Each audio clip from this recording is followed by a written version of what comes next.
But picking up the study of Moses, if you've got your books, we're going to be real quickly on to page 18. Uh, I, I do like our books. I'm into the book enough to know that I think he's got a good commentary on things. I appreciate his approach. One thing I don't really like, which is just a style thing, but he he approaches the story in a non-linear fashion. And so I'm going back over the chapter, and I'm rearranging my slides to present it linearly, more consecutively. And so anyway, you're getting my approach and his approach, and neither one's right. It's just a different way of looking at it. So hopefully that'll be of benefit as we're going along. I did want to go back into the previous lesson, lesson 3, because we really rushed through this. I'd like you to turn to the end of chapter 2. We're going to, on this slide and also on the next slide, we're going to be spending a minute on the end of chapter 2. But just to set the stage, for those that just walked in, welcome. We're picking up on our study of Moses. We're the end of chapter 2, moving into chapter 3. The lesson 3 in our workbooks we finished last week, but very hurriedly. This is where Moses has fled Egypt. He providentially, I think we can absolutely assume, he providentially runs into Jethro's daughters, or as the ESV translates it, Reuel, his daughters, one of which ends up becoming Moses' wife because he mans up. Moses mans up here, and he saves the woman in distress. And you can see, again, God's providence. You can see the character of Moses. You think about him fleeing Egypt and his whole life, running away from his whole life. Probably, you try to put yourself in his frame of mind, and I know we're speculating, but he's probably thinking, I'm never going to go back. My life is basically over. I'll probably never see these people again. And here he is meeting these strangers, and he does the right thing. To me, that's a huge point of character that we can take in, because that's when our character is the most tested, when you're not around the people that you know, when you're around people that don't really know the people that you know, and you just feel almost kind of free to act however you really want to. Well, this is Moses in that situation, and he does the right thing. Because of that, he gets his wife. I think that's kind of a beautiful connection to see. Obviously, you can see God's providence in that. In verse 22 of chapter 2, he has his first son, Gershom, and names him that because he says, I've been a sojourner in a foreign land. So that's as this chapter, as this lesson was finishing up. But we didn't really get to talk about this next thing, and that's really going to introduce where we're going today. So just read with me the end of this chapter, verse 23. During those many days, the kings of Egypt died, and the people of Israel groaned because of their slavery and cried out for help. Their cry for rescue from slavery came up to God. And God heard their groaning, and God remembered his covenant with Abraham, with Isaac, and with Jacob. God saw the people of Israel, and God knew. I'm going to come back on that in just a second. I just wanted to plant that seed. We did introduce this idea, and I'm going to introduce it again because you see parallels between Moses' life and Jesus' life that are worth thinking about. And as we get deeper into Moses' story, we're going to see more of these, obviously. And I want to keep pointing them out as we find them. But just to this point in his life, we see Moses and Jesus both having lowly births, both leaving royalty to identify with people in order to call them brethren. I mean, that's what Jesus does, is he leaves heaven in order to be able to call us his brethren. Moses was willing to do that, beautifully pictured there in Hebrews 11, to share their reproaches and Christ's reproaches. They're both destined to be saviors. Moses is going to lead them out of the bondage, and certainly that's what Jesus does with us from our slavery and bondage to sin. Here in Midian, he's going to spend the next 40 years being a shepherd, learning how to be a shepherd, which, Jesus is the good shepherd. He's the great shepherd. So So that's a pretty interesting connection that God, in this 40-year period that we're about to skip forward, has been training Moses, to be a shepherd. that's just an interesting picture. And again, we pointed out his compassion. He had compassion on the Israelites in their bondage. He had compassion on the individual who was being abused. He had compassion on the Israelite who was being abused by the other Israelite. And then we see him having compassion with the women who were being driven away from the well when he first comes to Midian. So to me, it's just beautiful to see some of that. Before we fast forward a little bit, are there any comments or questions about this point? Okay. Yeah. Make a note. Yeah. Rejected by his own people. Thank you, John. Absolutely. Yeah. Just real quick, as far as the land of Midian goes, you have the two gulfs of the Red Sea. The Gulf of Aqaba being the one furthest to the east. That's basically the border of the land of Midian. When he makes it to Midian, and we'll put another picture up in a minute that kind of shows what's often called the Sinai Peninsula there between the two gulfs. But that's usually where Mount Sinai is pictured. My contention, and I think a lot of people are kind of moving in this direction, is to think that Mount Sinai is actually across the Gulf of Aqaba, east of the Gulf of Aqaba, because Moses is living in the land of Midian. I mean, that's where he was. And the Sinai Peninsula, there's a lot of evidence that the Sinai Peninsula was claimed by and occupied by the armies of Egypt for a good portion of time. So it's very likely that Mount Sinai is actually on this eastern side. So we'll talk about that some more. It doesn't really change the story, so I don't want to get that caught up in all of that. All right, so let's get into our text. And in order to get to chapter 3, I want to spend some more time on that end of chapter 2. The end of chapter 2 that we just read, we see the Pharaoh who was seeking Moses' life has died. We see that in the New Testament accounts as well when it's being retold. Again, that kind of is a shadowing of what Jesus does. Jesus stays as an infant in the land of Egypt until Herod dies, who was seeking to kill the babies. And then he's called up out of Egypt.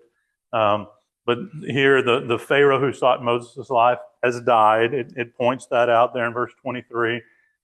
We see kind of an update on Israel's circumstances.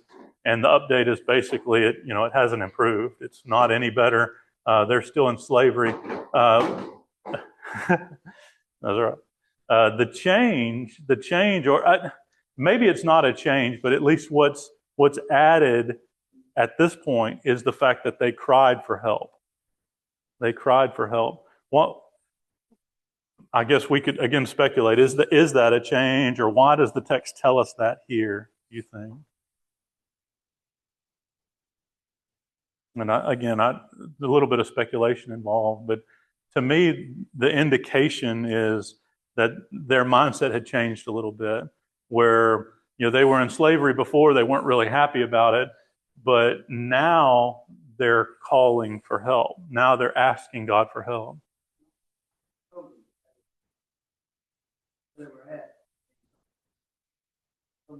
That's right. That's right.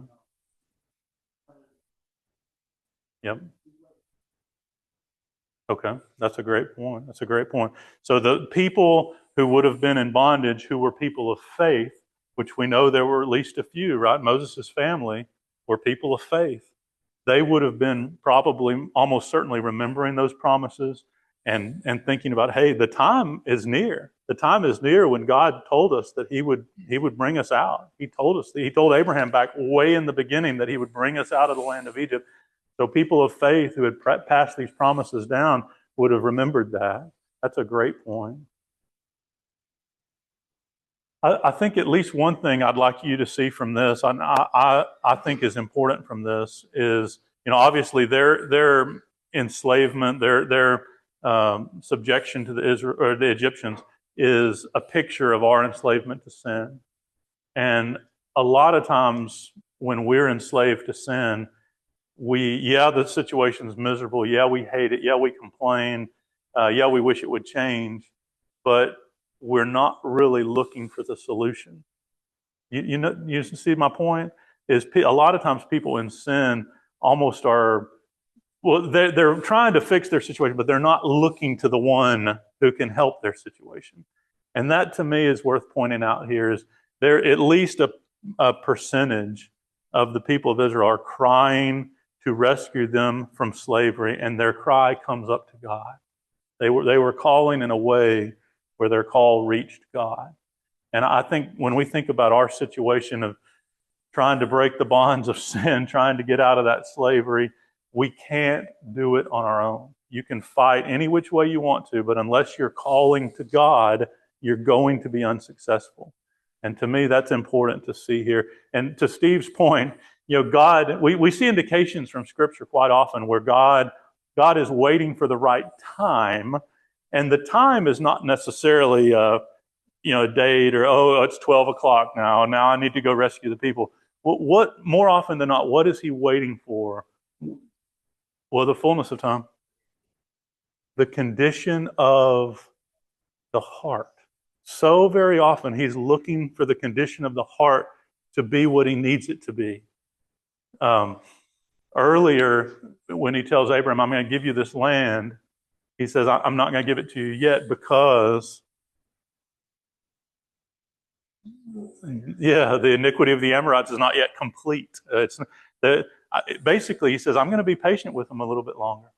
I'm going to be patient with them a little bit longer, but God knew eventually it would run out and he would have to send judgment. He knew that, but he was going to give them time. And I think in the same way, the people who God rescues, they have to get to the point where they're ready to be rescued. I think a great example that we can see in our society now is people who deal with drug abuse, drug addictions. And a lot of times that situation, you can want to help them all you want to, but until they get to the point where they're calling for help, you can't really help them. You can't really help them until they hit, we call it hitting bottom. But sometimes you think somebody hits bottom and then they go a little bit deeper and they hit another bottom. And sometimes people keep falling until there is no hope, like the Amorites. So anyway, I think that's a neat thing to see from this. I didn't mean to spend that much time on it. Look at these verses here at the end of chapter 2. I hope you've got your Bibles open. Verse 24, God heard their groaning. He remembered his covenant. God saw the people of Israel, and God knew. God knew. Does anybody have another translation on that? Took notice? Took notice?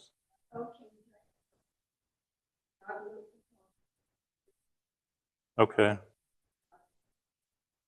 Had respect unto them. Okay. What were you saying, Steve? God acknowledged. Okay. I just think that's beautiful. I think it's beautiful when we get to a point where we call out to God. God will see us. He will see us. No matter how far you fall, no matter what you do, if you will just get your mind right, you can't fix all your problems, but if you'll just get your heart right and look to God, he will see you and he will acknowledge you. And God's acknowledgement, that's awesome, isn't it? Now you think about the Almighty God seeing you and acknowledging you. That's beautiful. We see that language in our society today. People want to be seen. You heard that, surely, right? I don't feel like I'm seen. It's framed a lot of different ways, but it's very human. It's very human to want to be seen, to want to be known, to be understood, to be acknowledged. And here, all it took for God to acknowledge them, to know them, was them calling to him. That's all it ever takes. You will just, yes, you're in horrible sin. Yes, your situation is awful. Yes, you put yourself there. Just get your heart right and look to God, and he'll see you and he'll help you out of it. He will. That's his promise to us. It's a beautiful thing. Any thoughts about any of that? All All right, let's speculate for a minute. My wife hates it when I speculate. Who is Moses now? I mean, remember, we're now fast forward 40 years from a man who grew up. Yes, he was raised for a while as a Hebrew. He knew the promises to Abraham. He knew he was a Hebrew, but then he was raised as a prince, basically, in Pharaoh's house. He was raised as royalty in Pharaoh's house. Then, at age 40, he decides to go to his people. He decides to give that up through a decision, as we pointed out last week. It wasn't so much a decision of, he weighed the pros and the cons, and he thought to himself, I think I will leave the house of Pharaoh, and I think I will go down here. It was more a decision of the moment, where he just in the moment did the right thing, and the consequences of doing the right thing cost him royalty, cost him the place in Pharaoh's house. But so he's fled, and now 40 years have passed. Oh, part of that story is he goes to help the Israelites, and the text in the New Testament tells us that he supposed that he could be the deliverer. He thought, maybe I could be the deliverer. Maybe they'll realize, the people will realize, that I'm the one who can lead them out. He thought maybe they would recognize that, but they didn't. Remember Stephen's account in Acts 7, they didn't. And so he flees. So 40 years in the wilderness, living with that choice. No good deed goes unpunished. I tried to do the right thing, and look where it got me. Look where it got me. I'm married to the Zipporah and watching sheep in the middle of the wilderness. Gave up Pharaoh's house. I mean, what is his mindset right now? And again, we're trying to speculate a little bit, but just try to put yourself in his shoes. I'll go Rhodes first, and then Rachel. I think because of the reaction we see at Bush, he obviously made a strong helping of humble pie. Yeah. And seems that he's settling in the new normal. I'm a shepherd now. Yep. Absolutely, yeah. Rachel?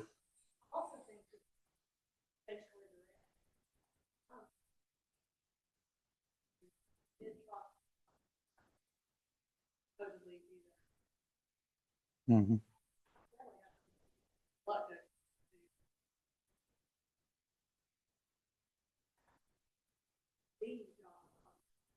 Mm-hmm.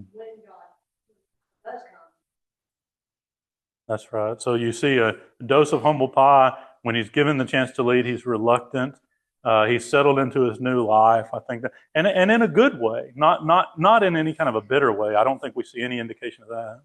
Well, I think the foreshadowing possibly more. And not man without people. I mean, Egyptian, Israelite, or God's people. Now he's a Midianite, like we're living now, and so shifted identities. He's almost a man with. I think Rhodes is right. Like, but I am now. I don't know if he had a bad feeling about that. Well, we know he didn't circumcise his son, right, which tends to lean toward what you're saying, that he was really just acting as a Midianite. Yeah. Yes, sir. Your Jesus analogy, the wilderness, God prepared him to be the leader. 40 days, 40 years. Yeah. But we're about to see he's a man without a mission. Yeah. He's about to get his mission. That's right. That's the other thing, is like 80 years old. I mean, he's 80 years old when this happens. I mean, that's kind of the end of the road for most of our stories, right? Yeah. It's about to be the beginning of his. I mean, this is all just prelude. Yeah. That's really interesting to think about. Like God preparing him now for 80 years for this amazing mission, this amazing purpose. And I think that's interesting for us to think about, is God, I think clearly, as we kind of zoom out, bird's eye view, Moses couldn't have known this, but up to this point, God has been preparing Moses for what's about to happen. And I think it's profitable for us to think about ourselves in that way. Here we are in this moment. All of this stuff has happened to get me to this moment. I'm who I am from history, from whatever I've dealt with, whatever I've done. Here I am. And God can use me. God can use me. I mean, it might not be what you thought you were going to be. It may not be what you wanted to be, but God can use you if you will just turn. You know? Worldly mindset. I'm in the wrong. Maybe younger or whatnot, and you think this is when I'm going to make the biggest impact, but God may wait until you're 80. Not usually. So that gets to Rose's point. I think when we see this interaction at the burning bush, we see a man who has been humbled. God is always looking for people who have been humbled, people who are humbled, the broken and contrite spirit. That's what God's looking for. I think it was Joan's comment last week. Moses tries to lead the people. He supposes that by his hand, Rhodes pointed out, he was a military leader. He was in Pharaoh's household. You could easily see him thinking, I'm the guy. I'm the guy who can bring these people out. And God says, you're not the guy. And he sends him to the wilderness for 40 years. And he later uses him. But at this point, who's the guy? God's the guy. It's not Moses that's the guy. And there's no doubt about that. How often do we see that in the Bible story where God, in some ways, lowers people or uses a more humbled version of someone in order to accomplish his purpose? Gideon's story comes to my mind. He's got 32,000, right? 32,000 against a much larger Midianite force. And God says, no, it's too many. If I give you the victory with 32,000, you might think that you earned the victory. So he whittles them down to 10,000. And he says, yeah, that's still too many. You still might give yourself the credit. You still could give yourself the credit. So he whittles them down to 300. God does this consistently throughout the scriptures, lest we think that we gave ourselves the victory. It's just an important thing to get. And in your battling against sin, in your battle against sin, again, if you are not humbling yourself and looking to God for the solution, you may think you get a victory. You may think you're on top of it. But if you're not doing it God's way, you're not there. You're not there. You've got to do it God's way. He's got to be at the lead. You have to give him the credit or it's worthless. Here? More beauty, please. Girls before swine. The other thing too is you think about, had he been successful the first time, it most likely would just been like a bloody rebellion, and like many rebellions in the past. And again, he would have gotten the glory. When God does it in his time, on his schedule, and then prepares Moses, like you said, to be his servant, where he could basically fill Moses with his spirit, then all the glory goes to God, because early deliverance, you don't get the plagues. This one, there's absolutely a demonstration that God is their God. Amen. Just taking two of your comments, put them together. The world says that if you have the title, then you're the leader. Well, Moses, you called him prince earlier, and that's not usually how we refer to him. He was raised as a prince. And so that's possibly his mindset when he goes out and says, I can lead my people. I was trained for this. I was trained as a prince and as a leader. You're not ready yet. Yeah. And title had to be stripped from him, and him to be humble, to be the leader that God's people need to be. Great point. I'm going to move forward a little bit. We can come back to this as thoughts are coming. Excuse me. The mountain where we see the burning bush is referred to as Sinai or Horeb, the mountain of God. I think at this point, just know that's where Israel will return. That's where God wants them to come and worship him, on this mountain. So we'll have to talk some more about that. I'll put a map up in just a second about where that is. So Moses sees the burning bush. In verse 2 of chapter 3, it refers to an angel appearing in the flame. So, you have to be kind of careful how we say things, but verse 2 clearly says it was an angel appearing in the flame. Moses turns aside more out of curiosity, but this is fascinating. Burning bush is not getting burned up. I would go see it too. He turns aside, then he hears the voice of God. the voice of God. So if we want to say he saw God in the burning bush, okay, but it's an angel he sees. It's the voice of God. The voice tells him to remove his sandals. We need to talk about that for a second. And then he introduces himself. How God introduces himself. So let's just kind of take that as comments come. But I think the first thing I'll throw out is the instructions to remove the sandals. What's going on there? Why does God make a point about that? Holy God. Okay, holy God. Holy God. Sandals they written to him was not holy. Okay, all right. At the very least, God is wanting Moses to recognize respect is due.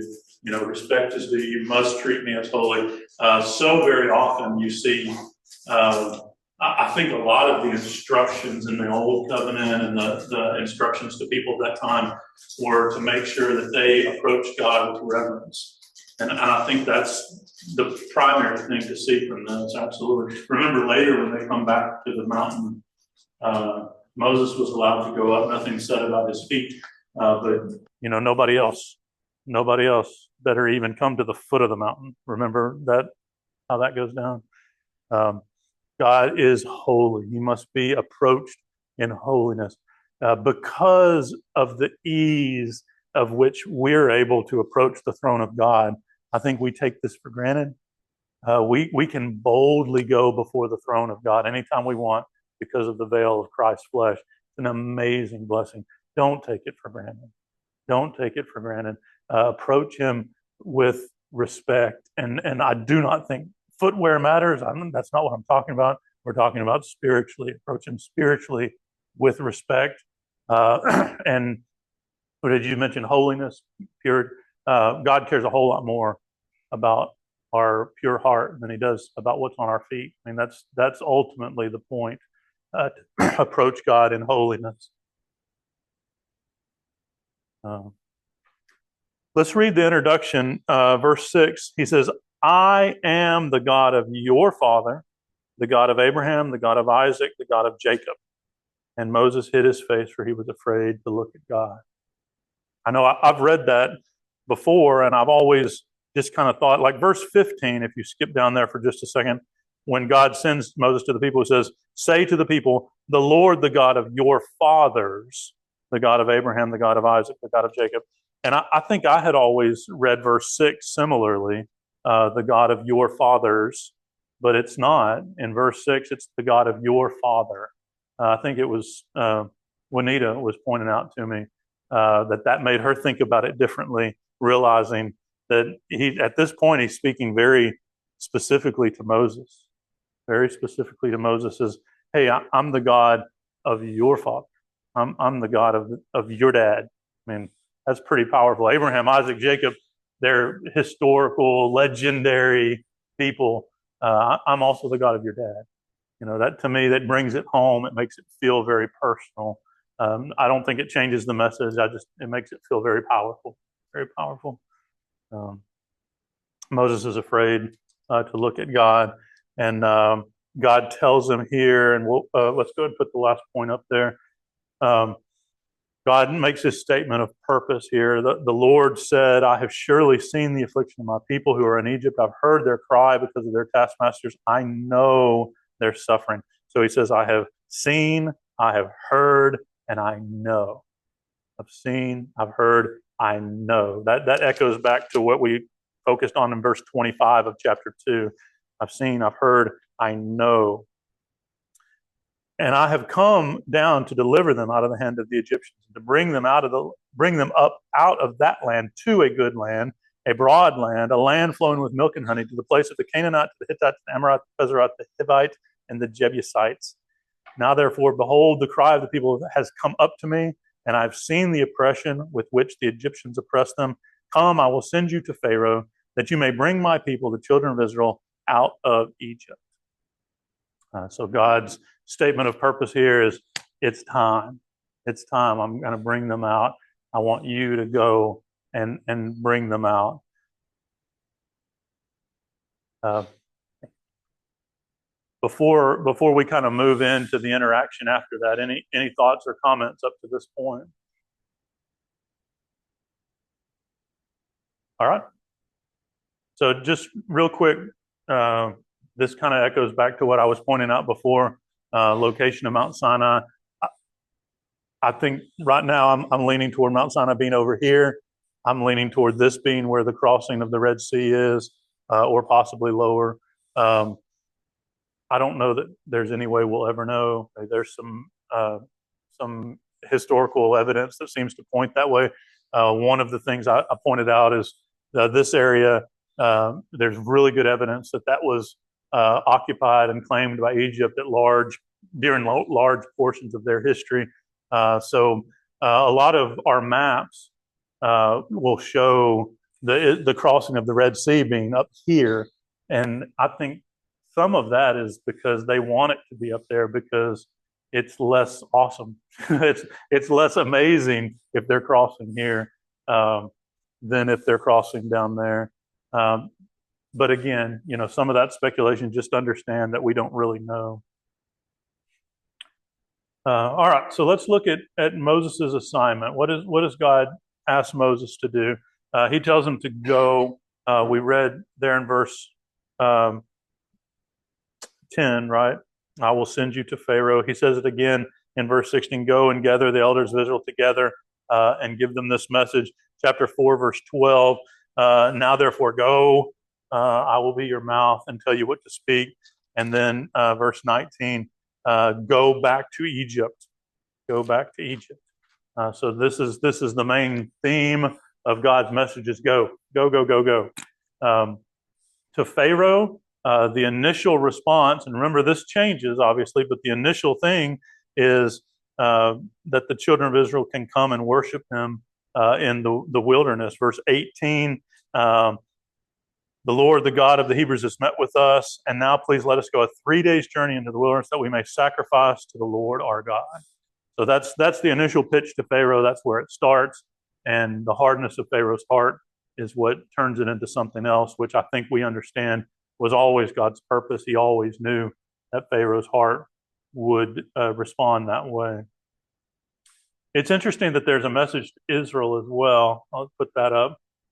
He told them to go to the elders, specifically, the verse I just read. Tell them the God of your fathers sent me. We read that a little earlier. God's going to deliver you. You're going to come out with riches. You're going to go to the promised land. Again, I think to Steve's point from earlier, for people of faith, for people who had been taught and believed the promises to Abraham, Isaac, and Jacob, this would have rang as a fulfillment of those. This would have rang as, okay, God is keeping his promises. Now is the time. This would have been so exciting to people of faith. And so I think we need to recognize that's how it would have been received. And initially, God tells them that they will listen. They will listen. The people will listen to you. And we know at the beginning they did, and then at different times they doubt. And certainly when you fast forward through the wilderness wanderings, there was a lot of doubting, a lot of murmuring, a lot of frustration from Moses. We can come back on some of this, but let's go to think about for a second Moses' concerns and God's responses to the concerns. We sometimes call this Moses' excuses. I'm not sure it starts out that way. It certainly ends that way. But I think to Rhodes's point from earlier, Moses is a much more humbled man than he was 40 years ago. And, you could maybe assume that at the end, where he basically just says, send somebody else, that was maybe where he was at mentally the whole time, was I really don't want to do this. I really don't. But he starts off much more measured. Who am I? Verse 11. Who am I that I should go to Pharaoh? Sounds completely different than what we would imagine Moses saying 40 years earlier. I'm the guy. I can do this. I can be the leader. And now he says, who am I? Doesn't sound negative. It sounds pretty reasonable. God speaks a response reasonably. It says, I will be with you. And I just put verse 12 up there because that's what he says.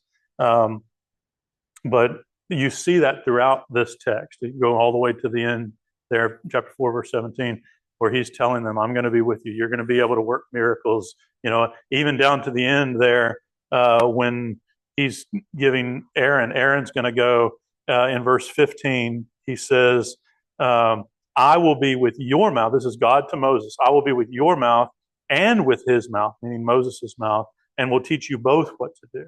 So, this is the theme all along. God is saying, I will be with you. I will be. Who are you? Doesn't matter. It doesn't matter who you are. I'm with you. I can do all things through Christ who strengthens me. We are insignificant to the task. When that's the interesting thing is, how often do we feel insignificant to the task in front of us? How often do we feel I'm not sufficient to handle what God has put in front of me? And that's true. We're not. We've got to have him with us. We've got to have him with us. And then the question of who am I is mute because God is with us. That's what really matters. Yes, sir. Look at that question. Like I said, it is out of humility. But even if he had not been humbled, it's still the absolutely right question, because any service to God is never about who we are. Amen. It's always about who God is. Thank you for that. Absolutely. This starts to sound more like an excuse, like, well, what am I going to say? What am I going to say? Who am I going to say sent me? Verse 13. And God gives him a beautiful answer. First, he says, I am who I am. And I know at certain times studying this, I've probably overstated that that's God's answer. That's God's answer. He doesn't tell him his name. He just says, I am. Well, that is an answer, and it's a beautiful answer. And he says, tell the people, I am has sent me to you. And then God says to Moses, verse 15, say this to the people of Israel, the Lord, the God of your fathers. In verse 15, the Lord. Does anybody have another translation on that? It is Yahweh. That's exactly right. That's the proper name for God. And there's at least a chance, and I don't want to spend too much time on this, but it's at least a chance that that's the first time Moses is hearing that name. And you can go back in Genesis, and Yahweh is used a lot. The name Yahweh is used a lot, but it's used almost exclusively. I think exclusively. I need to just do a little more scratching on that surface, but it's used as a narrative. Yahweh did this. Yahweh says this. Whether Abraham, Isaac, and Jacob knew God as Yahweh would be something worth thinking about. And I'm not saying one way or the other. Obviously, Moses goes back and he writes Genesis, and he attributes Yahweh to all of this because that's the reality. It's at least possible that this is the first time Moses is hearing this name. Either way, I am the God of your fathers. I am the God of Abraham, Isaac, and Jacob. That's the main point. That's the main thing to take from that. So who will I say? The I am, Yahweh, the God of your fathers. What if they won't believe me? This is where Moses really starts to sound like he doesn't want to go. He just doesn't want to go. God is still patient with them, and he gives him these signs where he puts the rod on the ground, it turns into a snake. Actually, he throws it down. Moses runs from it, and then God asks him to grab it by the tail, which, talk about faith. Hey, grab it by the tail, see what happens. Yeah, that's right. That's right. I never liked that rod anyway. And then the hand into the coat coming out as leprous. That would be scary too, wouldn't it? I mean, that's an incurable disease all of a sudden. And then God heals him. God is showing him the power. I think one of the main things, again, from this is, I will be with you. I will be with you. God to me is starting to repeat himself. You're worried about if they won't believe. I told you I would be with you. This is what I can do. I'm going to be with you. That continues to be the main thing that Moses needs to take with him. He says, I am not eloquent. We talked about this a little bit last class, because when Stephen describes Moses prior to the land of Midian, how does he describe him? He is a man mighty in word and deed. That's Acts chapter 7. So when he was 40 years old, he was mighty in word and deed. Now 40 years later, he's not eloquent. I'm not eloquent. I'm not eloquent. And you say, well, he probably hasn't had much chance to be eloquent. The sheep don't really care about your oratory. But it's him. The slice of humble pie, I think, is something to note here. But he's also he doesn't want to. I think it's pretty clear at this point he doesn't want to. That confidence to be mighty in words. Yes. Yeah, you have to retrain yourself. And I think all of us probably, especially anybody with a little bit of age on you have those moments where I used to do this, and now I've lost my confidence. Now I don't feel like I can anymore. And just because you don't feel like you can doesn't mean you can't. It just means you don't feel like you can, and you may have to push yourself back out of your comfort zone. Talk about 40. He was probably he was talking to the dad. Mm-hmm. And probably had a little bit more leniency. But God is saying, you're going to go talk to this new Pharaoh. And 40 years removed from that, I'm sure even if it was probably realistic, not just I'm not that good anymore, but it's probably realistic. You are trained to speak to a Pharaoh. That's right. Yeah, he would have known the significance of going to talk to Pharaoh. Yeah. He's not a prince anymore. That's right. Or, it may be, I don't disagree with anything. That's assuming he is correct in his assessment.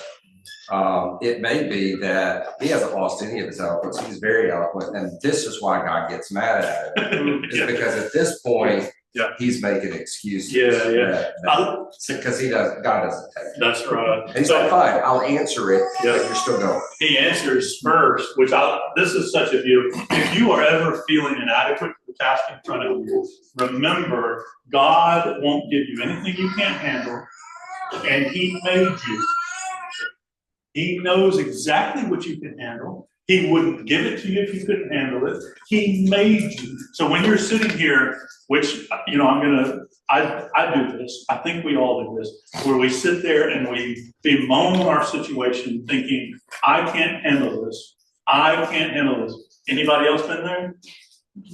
And the reality is God wouldn't put it on us if we couldn't. And He made us. He knows exactly what we can do. Get over it. He is with you. He is with you. I made your mouth. It's like, what are you talking about? You're not eloquent. Well, you're telling me something about you? Like, I know the number of the hairs on your head. What are you telling me about yourself? That's ridiculous.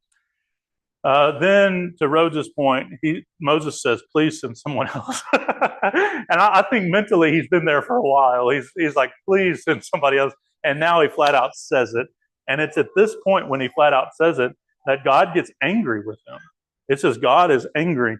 This is one of 2 times in Scripture where it says God was angry with Moses. Can anybody guess the second one?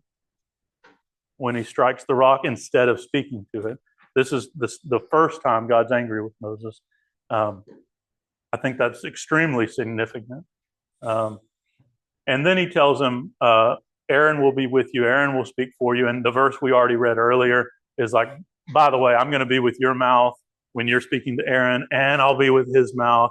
And somebody made this point a couple classes ago, but I think sometimes we assume because Moses says he's not eloquent that maybe he wasn't eloquent, but he does a lot of speaking. He does a lot of speaking later, and it seems like he does a pretty good job, communicating. God gave him.